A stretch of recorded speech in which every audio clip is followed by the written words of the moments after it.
Aujourd'hui, nous sommes déjà au 3e dimanche de l'Avent. Dans une semaine, c'est Noël. Les cadeaux peut-être sont déjà quelque part. C'est caché quelque part. La 3e bougie allumée aujourd'hui symbolise la joie.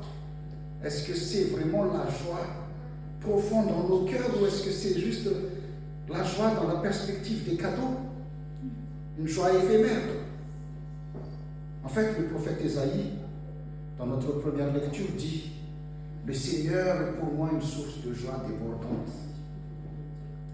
Mon Dieu me remplit de bonheur. » Jean le Baptiste, dans notre évangile du jour, nous oriente vers Jésus, la lumière qui est notre source de joie. Le cantique de Marie, que nous avons lu en début de culte, est aussi placé sous le signe de la joie et de la reconnaissance.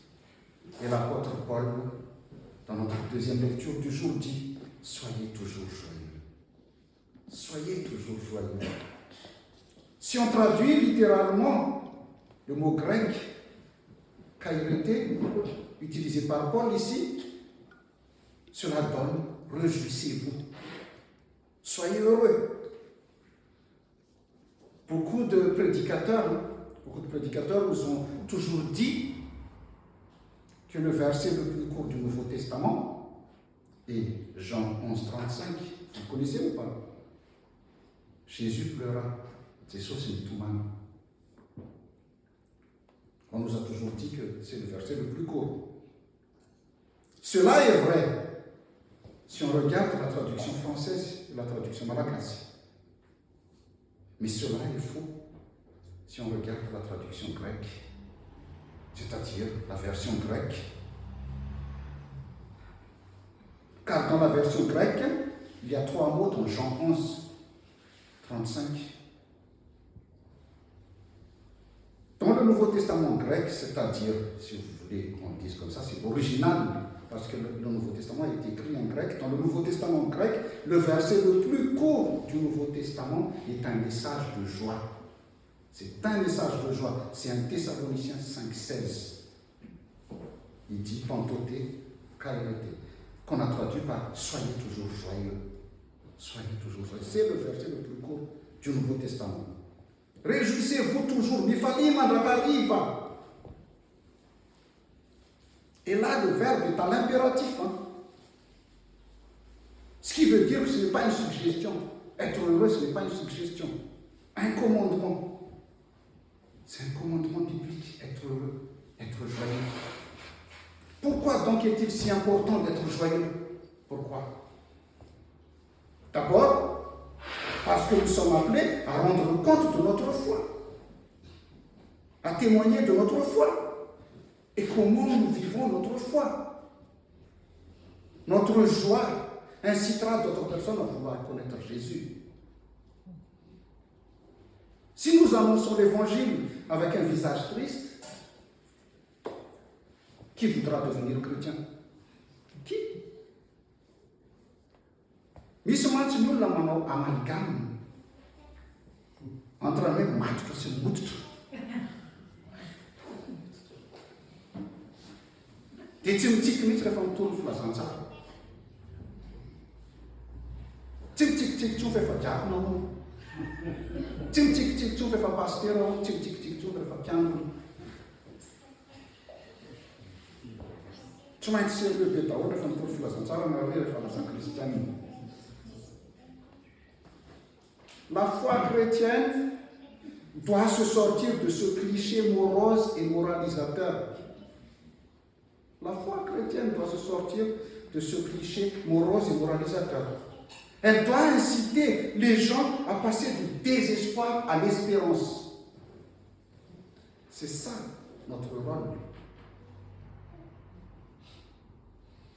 L'apôtre Paul dit, soyez toujours joyeux, priez continuellement et rendez grâce en toutes circonstances.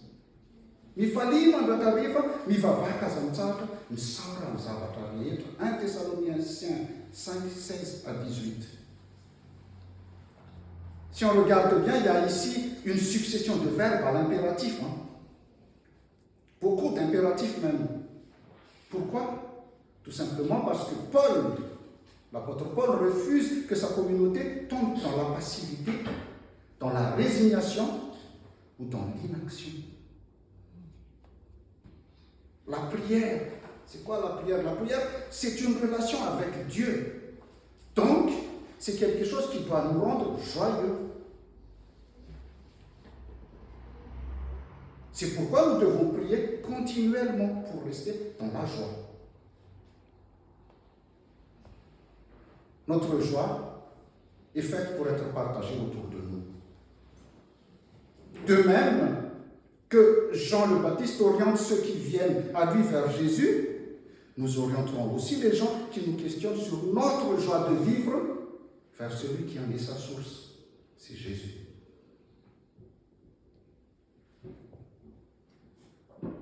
Jésus-Christ.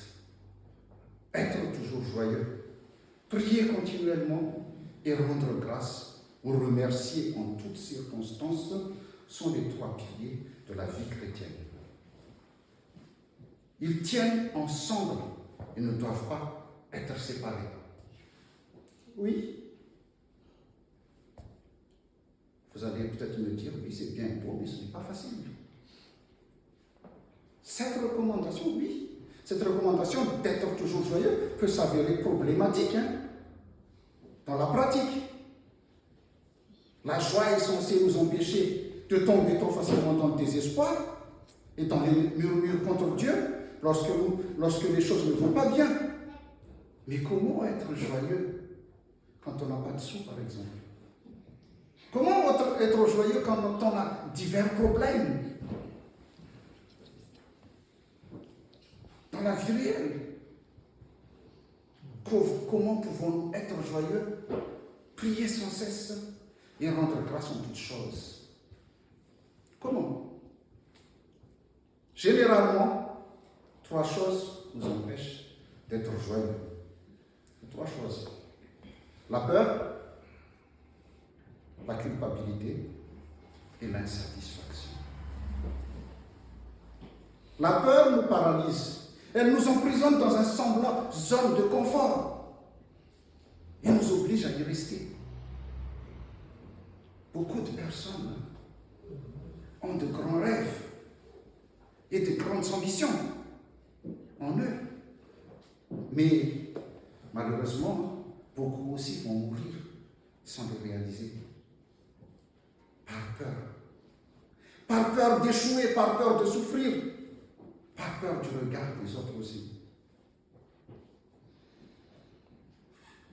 Dans ces moments de peur et de doute, je le dis toujours, je l'ai déjà dit, je le répète, il faut savoir écouter son cœur. Il faut savoir écouter son cœur et non sa tête. Car si on écoute notre tête, notre pensée, notre raison, nous tomberons vite dans la panique. La peur n'est qu'un mirage. La plupart du temps, ces choses qui nous font peur ne se produisent même pas. C'est notre pensée qui les a inventées comme excuse. La peur, il faut l'affronter. Si nous ne l'affrontons pas, nos peurs, nous les multiplions par deux. Mais si nous l'affrontons, nous le réduirons à néant.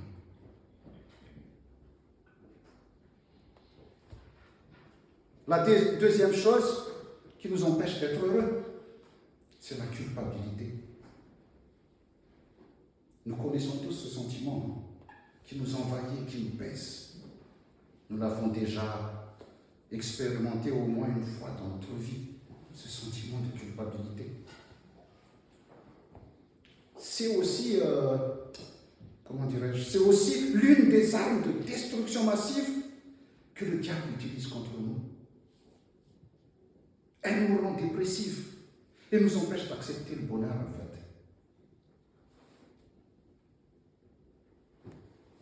Elle détruit la personne sur le plan psychologique et lui fait perdre toute assurance. En vérité, la culpabilité ne trouve pas son origine en Dieu.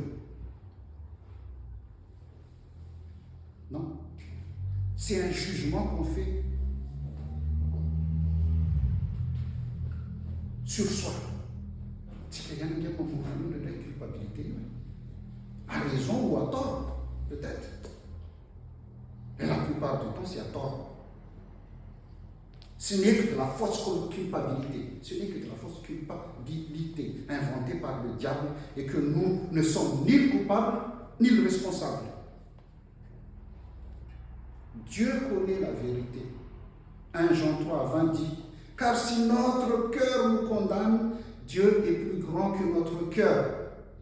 Et il connaît tout. Dieu sait si tu es coupable ou pas. Cela veut tout simplement dire, arrête de te faire mal et viens à Dieu tel que tu es. Arrête de te faire du mal et viens à Dieu comme tel que tu es. Certes, Dieu ne cautionne, Dieu n'approuve ni ne cautionne tout ce que nous faisons. Mais, par notre foi en Jésus-Christ, il a déjà pardonné à tous nos péchés. Pourquoi se culpabiliser alors? Romains 8, 1 dit, il n'y a donc maintenant plus aucune condamnation pour ceux qui sont en Jésus-Christ. Par sa mort sur la croix, Jésus nous a déjà libérés. Il nous suffit d'accepter que Jésus a déjà tout payé pour nous. Il veut que nous vivions pleinement notre vie dans la joie. Je ne suis pas parfait. Nous ne sommes pas parfaits. Mais mon Dieu est fidèle et il m'aime comme je suis. Il m'aime comme je suis. Et je peux me réjouir de ça. Je laisse le passé à sa place, c'est-à-dire dans le passé. Ce qui est arrivé est arrivé. Je ne peux rien y faire. À partir d'aujourd'hui, je refuse de vivre dans une souffrance éternelle. Je ne peux pas modifier le passé, alors ça ne sert plus à rien d'y penser. En revanche, je peux changer mon avenir. Alors je me concentre sur mon avenir.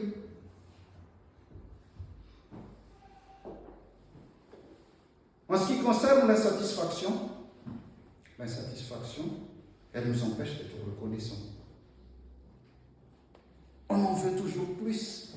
On en veut toujours plus. Boulapion. Au lieu de nous plaindre de ce que nous n'avons pas, réjouissons-nous de ce que nous avons déjà et remercions Dieu pour cela, pour tout cela. Quand vous priez, au lieu de demander, dites merci. Au lieu de demander, dites merci.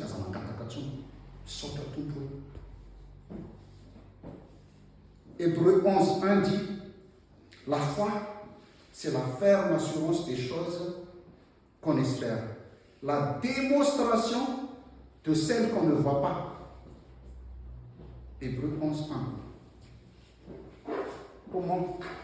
Ça va te mettre un territoire, il faut un santo, un territoire. Il faut un casava,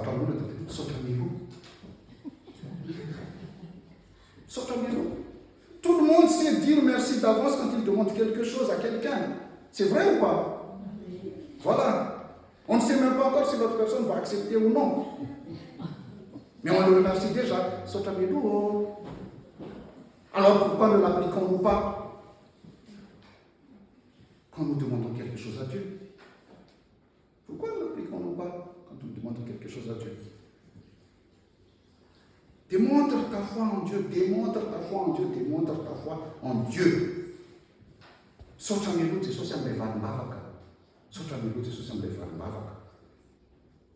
Toute prière authentique s'accompagne de reconnaissance envers Dieu. Chers frères et sœurs, ce que je veux dire aujourd'hui, être dans la joie, ça se décide. Être dans la joie, ça se décide. Je peux vivre dans la peur et me contenter de mon semblant zone de confort, mais je peux l'affronter et vivre le temps présent dans la joie aussi. Je peux décider de râler toute la journée. Oh là là, ça ne va pas. Je ne peux pas, je n'y arrive pas. D'ailleurs, j'ai un témoignage là-dessus. Hier, quand j'ai préparé, dans la semaine, j'ai préparé cette prédication. Depuis lundi, j'ai regardé le texte. Je ne savais pas quoi dire. Vendredi soir, je me mets devant mon ordinateur. Je ne savais pas quoi écrire. Rien. Samedi matin, je me lève le matin. Je me mets devant l'ordinateur. À 19h, je n'ai pas fini encore. Je n'ai pas fini, je ne savais pas quoi écrire. Je ne savais pas quoi vous dire, tout ce que là, je vous dis là. Je me suis levé, je suis allé voir ma femme. Je dis, je n'y arrive pas. Je n'y arrive pas. Et elle m'a dit, viens, on va prier. Viens, on va prier ensemble. On a prié ensemble. Tous les deux, on a prié ensemble. Une fois qu'on a fini la prière, elle m'a dit, je t'ai entendu toute la journée, tu as dit, je n'y arrive pas, je n'y arrive pas, je n'y arrive pas. Bah, change. Dis maintenant, je peux le faire. Je peux le faire. Voilà. Je l'ai fait. Grâce à Dieu, je l'ai fait. Ça se décide. Ça se décide. Je peux décider de râler toute la journée, mais je peux aussi décider d'être reconnaissant et joyeux. Je peux décider de m'apitoyer sur mon sort et me culpabiliser tout le temps. Mais je peux aussi décider de vivre pleinement ma vie dans la joie. À chacun de nous de décider, chers frères et sœurs. Aujourd'hui, décide. À chacun de nous de décider aujourd'hui de quel côté nous allons vivre. Que la grâce de notre Seigneur Jésus-Christ, l'amour de Dieu le Père et la communion du Saint-Esprit soient avec vous tous. Amen. Soyez toujours joyeux.